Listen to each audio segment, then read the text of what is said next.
और हम उस मौसम में भी प्रवेश कर रहे हैं जहां सर्दी, जुकाम, खांसी, बुखार, ये सारे न जाने क्या क्या होता है, ये मामले बढ़ जाते हैं। ऐसे में मेरी आप सभी देशवासियों से प्रार्थना है कि ऐसे समय अपना ध्यान रखिए। साथियों, ये बात सही है कि अगर कोरोना से होने वाली मृत्यु दर को देखें तो दुनिया के अनेक देशों की तुलना में भारत संभली हुई स्थिति में है। समय पर किए गए लॉकडाउन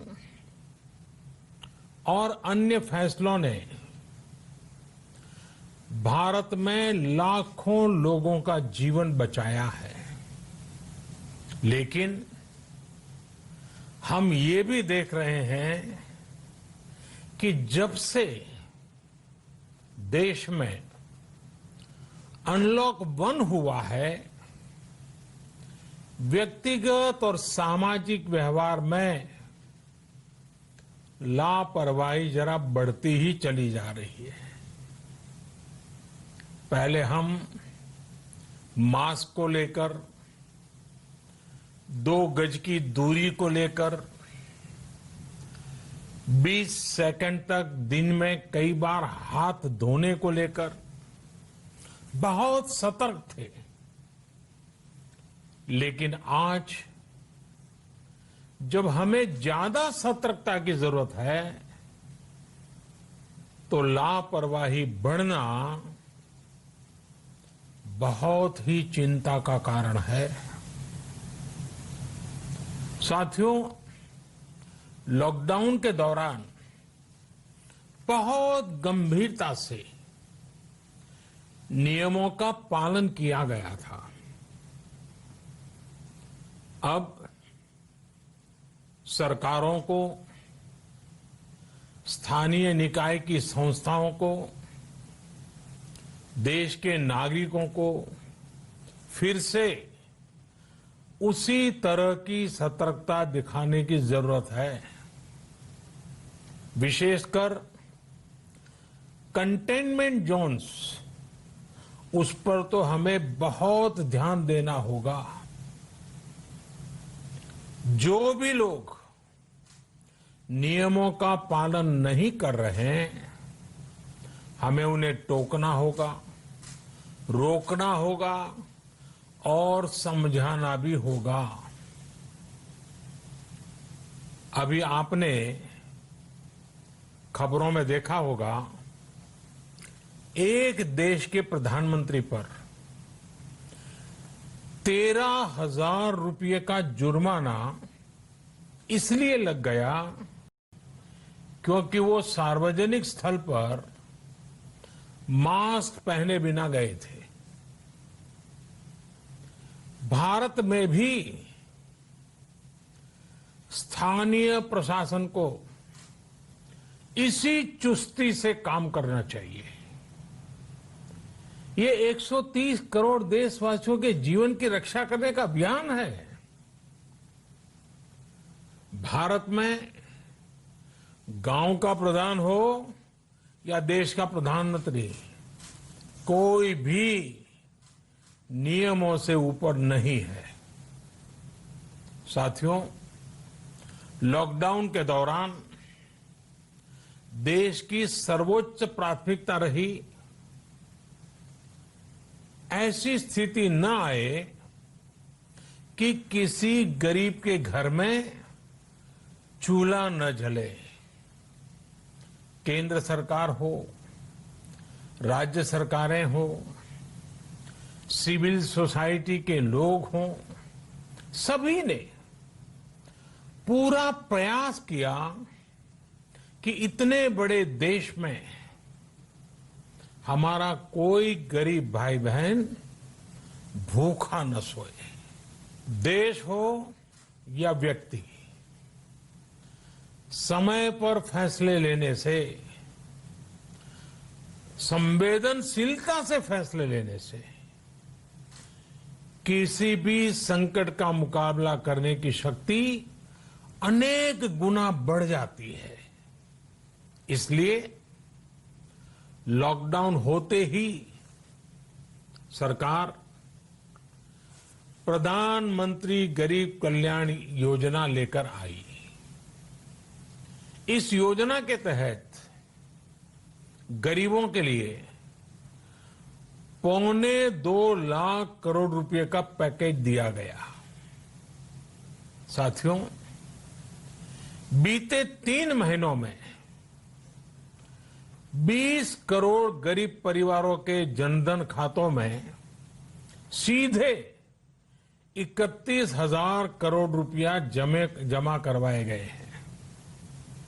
इस दौरान 9 करोड़ से अधिक किसानों के बैंक खातों में 18,000 करोड़ रुपए जमा हुए हैं। इसके साथ ही गांवों में श्रमिकों को रोजगार देने के लिए प्रधानमंत्री गरीब कल्याण रोजगार अभियान तेज गति से आरंभ कर दिया गया है। इस पर सरकार 50,000 करोड़ रुपए खर्च कर रही है। लेकिन साथियों, एक और बड़ी बात है जिसने दुनिया को भी हैरान किया है, आश्चर्य में डुबो दिया है। वो ये कि कोरोना से लड़ते हुए भारत में 80 करोड़ से ज्यादा लोगों को 3 महीने का राशन, यानी परिवार के हर सदस्य को 5 किलो गेहूं या चावल मुफ्त दिया गया। इसके अतिरिक्त प्रति परिवार हर महीने 1 किलो दाल भी मुफ्त दी गई। यानी एक तरह से देखें तो अमेरिका की कुल जनसंख्या से 2.5 गुना अधिक लोगों को, ब्रिटेन की जनसंख्या से 12 गुना अधिक लोगों को और यूरोपियन यूनियन की आबादी से लगभग 2 गुने से ज्यादा लोगों को हमारी सरकार ने मुफ्त अनाज दिया है। साथियों, आज मैं इसी से जुड़ी एक महत्वपूर्ण घोषणा करने जा रहा हूं। साथियों, हमारे यहां वर्षा ऋतु के दौरान और उसके बाद मुख्य तौर पर कृषि क्षेत्र में, एग्रीकल्चर सेक्टर में ही ज्यादा काम होता है। अन्य दूसरे सेक्टरों में थोड़ी सुस्ती रहती है। जुलाई से धीरे धीरे त्योहारों का भी माहौल बनने लगता है। अब आप देखिए, अभी 5 जुलाई को गुरु पूर्णिमा है, फिर सावन शुरू हो रहा है, फिर 15 अगस्त आएगी, रक्षाबंधन आएगा, कृष्ण जन्माष्टमी आएगी, गणेश चतुर्थी आएगी, ओणम होगा और आगे जाएं तो काटी बिहू है, नवरात्रि है, दुर्गा पूजा है, दशहरा है, दीपावली है, छठी मैया की पूजा है। त्योहारों का ये समय जरूरतें भी बढ़ाता है, खर्च भी बढ़ाता है। इन सभी बातों को ध्यान में रखते हुए ये फैसला लिया गया है कि प्रधानमंत्री गरीब कल्याण अन्न योजना का विस्तार अब दिवाली और छठ पूजा तक, यानी नवंबर महीने के आखिर तक कर दिया जाएगा। यानी 80 करोड़ लोगों को मुफ्त अनाज देने वाली ये योजना अब जुलाई, अगस्त, सितंबर, अक्टूबर, नवंबर में भी लागू रहेगी। सरकार द्वारा इन 5 महीनों के लिए 80 करोड़ से ज्यादा गरीब भाई बहनों को हर महीने परिवार के हर सदस्य को 5 किलो गेहूं या 5 किलो चावल मुफ्त मुहैया कराया जाएगा और साथ ही प्रत्येक परिवार को हर महीने 1 किलो चना भी मुफ्त दिया जाएगा। साथियों, प्रधानमंत्री गरीब कल्याण अन्न योजना के इस विस्तार में 90,000 करोड़ रुपए से ज्यादा खर्च होंगे और अगर इसमें पिछले 3 महीने का खर्च भी जोड़ दें तो ये करीब करीब 1.5 लाख करोड़ रुपया हो जाता है। अब पूरे भारत के लिए